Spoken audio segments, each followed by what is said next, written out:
For decades, space was the domain of governments, a stage for national pride and scientific rivalry. The Cold War saw the US and Soviet Union racing to the moon, building the first space stations and spending billions.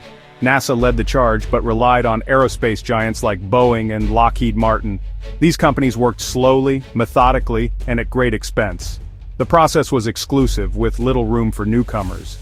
This approach gave us marvels like the International Space Station, a $100 billion, decades-long project. But bureaucracy and politics slowed every decision. The ISS, a symbol of international cooperation, is aging.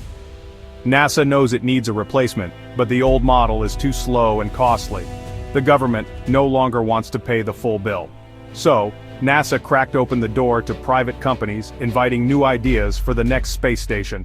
This marked the beginning of a new era, one where private players could finally step onto the cosmic stage. The old guard's grip was loosening. The future of space would no longer be decided by governments alone. The question became, who would build what comes next? Would the giants adapt, or would new pioneers take the lead? The stage was set for a revolution in how humanity reaches for the stars. The rules were about to change. The cost, the speed, and the players themselves, all up for grabs. The cosmos was opening to competition. The next chapter would be written by those bold enough to seize the opportunity. The race for the future of space had begun. The shift began quietly. NASA started hiring private companies to deliver cargo to the ISS. SpaceX, led by Elon Musk, proved it could do the job faster and cheaper. Then SpaceX flew astronauts, breaking a government monopoly. Suddenly, space was open for business. New companies emerged, dreaming of tourism, asteroid mining, and orbital factories. The barrier to entry dropped, innovation soared. NASA embraced this energy, offering funding for commercial space station concepts. Blue Origin, Northrop Grumman, and others joined the race, but still moved cautiously. This new space race wasn't just about superpowers. It was a competition of ideas and efficiency. Companies big and small now vied for a future in low Earth orbit. The goal shifted from planting flags to building a sustainable space economy. Competition drove technology forward at breakneck speed. The old rules no longer applied. The future belonged to those who could innovate, adapt, and deliver. The dream, a thriving, accessible economy in space. The game had changed forever. Enter VAST, a name few had heard, but one that would shake the industry. In 2023, VAST announced plans to launch Haven 1, a private space station with SpaceX by 2025. Their approach: move fast, use private money, skip the bureaucracy. While others waited for NASA, VAST raced ahead. Jed McCaleb, a tech and crypto pioneer, led the charge, bringing Silicon Valley speed to aerospace. VAST's small, agile team aimed to outpace the giants. Their strategy launched hardware, not just ideas. Critics called it risky, others saw a revolution. If VAST succeeded, they'd leapfrog the old guard.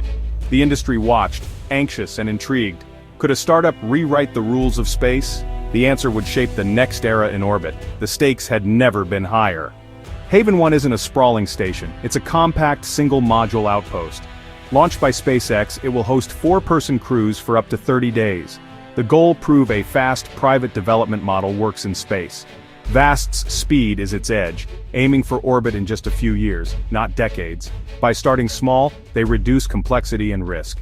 Haven 1 is a testbed for bigger ambitions. Seats on the first mission are for sale, to agencies, companies, even tourists. VAST isn't just building a station, they're creating a marketplace in orbit. If successful, Haven 1 will set a new standard for rapid space expansion. The era of commercial space habitats is about to begin. VAST's vision goes beyond Haven 1. They aim to build rotating stations with artificial gravity.